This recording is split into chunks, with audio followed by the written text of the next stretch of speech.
Another weekend at camp. A little bit of a different weekend this weekend as far as work projects go. When you mill, you end up with lots of that stuff. Some of it you can use, some of it you can't. On the side of the outhouse, I was going to say something else, but beside the outhouse, I'm using some thin half-inch slabs of that stuff as siding, just as live edge siding. That's pretty cool. So that's one of the other projects I got on the go. And another thing I got to do this weekend is I did collect a lot of this stuff. No, not moose. What's in front of moose? So I do yank on Curtis's property, my son's property, a little ways away. We did drop a number of trees, and a lot of those trees are, I thought maybe I'd be able to mill some of it, but as you can see, it's pretty small stuff. So that's going to be firewood. As well as that over there is going to be firewood, because there's really nothing else you can do with it other than utilize the pieces for stuff like that live edge siding I was talking about. So that's the plan for this morning. That's the plan for this morning. Hey, Moose? Something I should have filmed a little while back is we actually moved the outhouse. That was a real crappy job. It was a task and a half. I thought it'd be easy, but you know, new backhoe, dig a big hole. I thought it would go really good, but outhouse used to be here, which is now obviously filled in, and it's in a new location. What's great is the backhoe provided me the opportunity to dig a real hole. So yeah, it's pretty good. Yep. Had a nice, gorgeous morning at camp. And another task I'm going to do this weekend is I do have a little bit of a rock hill on the other side of the property. I'm going to bring a few more buckets in and fill some of these holes. I am going to top coat this with crushed limestone. I really like the looks of the crushed limestone, but for now it's about filling in the potholes and evening it out as much as possible, so the product I buy doesn't cost as much, needless to say. Cool. All right, so we'll get at it. Time to go to work. So one of the things I picked up a little while back is a Husqvarna battery chainsaw. This is the beast right here. It is some terrible numbers, a 540i XP. And it wasn't cheap, it was pretty pricey. But at camp, we do have neighbors that are not far away, so my thoughts are quieter the better, because I, needless to say, cut lots. So I bought this one. It was pricey. I'm not going to say the price because it's a little bit embarrassing, but I bought it anyway, and guess what, it's fantastic. But I thought in this video I'd show you what this one's all about, in case you guys were, or girls, were in the market for a battery chainsaw. I know that Milwaukee makes a great saw, but this one's got a monster battery, as you can see, and it's pretty hefty. So the chainsaw weighs about 6 pounds with the battery in it, because the battery's all the weight. But I don't know. My review is I like it. Chain's not the sharpest, so bear that in mind as I do some cutting. But we'll get some footage of that, because we're going to do some cleanup and get some wood to the splitter and do some splitting today. All right. So this is the saw up close. It's main battery here, half-life on the battery. This battery here I used for about a solid hour before this project, so it's got I'd say probably half left in it. Typically hour and a half for a battery of solid cutting is what you're gonna get, which is really cool. Spare battery, I've got one over there. They're not cheap either. So the very simple functionality on this saw: battery comes in and out via here.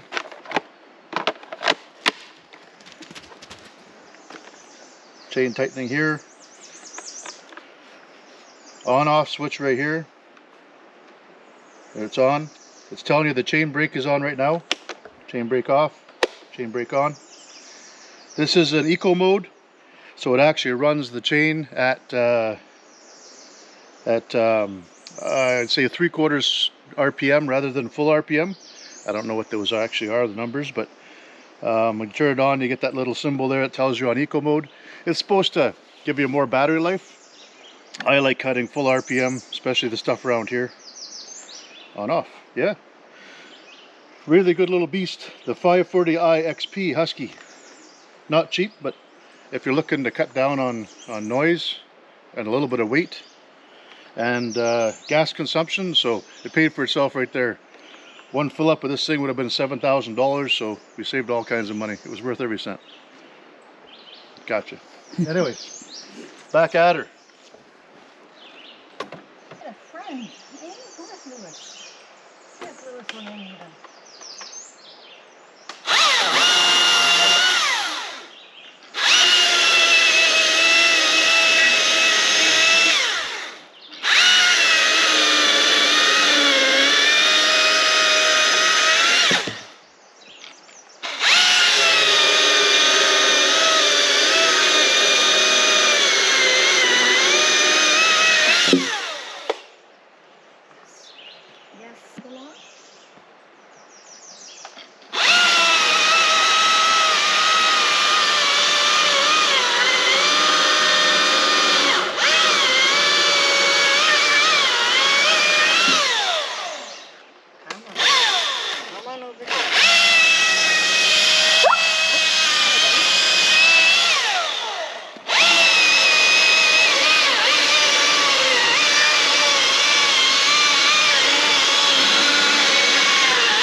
So my son, for my birthday present, I think it was Christmas present, I can't remember, birthday present, got me this.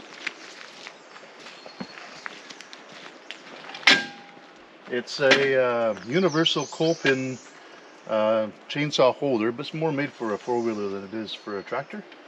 So being the industrial mechanic he is, and a little innovative, he rigged this up for me.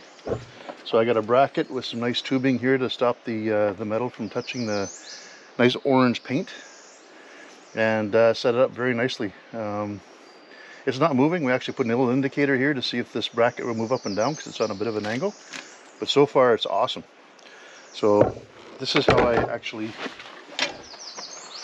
install a chainsaw. Moose.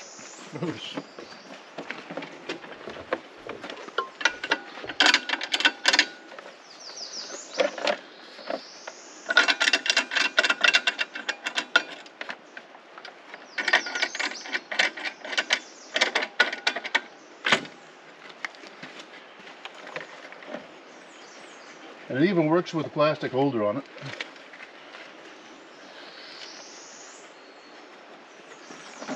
There you go. One of the things I noticed with the gas saw was where the gas is in the container. When it sits like this, it does tend to leak a little bit. But with the battery saw, another reason for the battery saw, obviously the only reservoir on it is the oil, and it's good. It's good. And it doesn't stick out too far past the side of the tractor, which is great. It's almost even with the bucket, so I don't have to worry about clobbering a tree and tearing it off the side of the tractor, but yeah. Alright, let's go take this over to the splitter. We'll uncover the splitter and split this stuff up.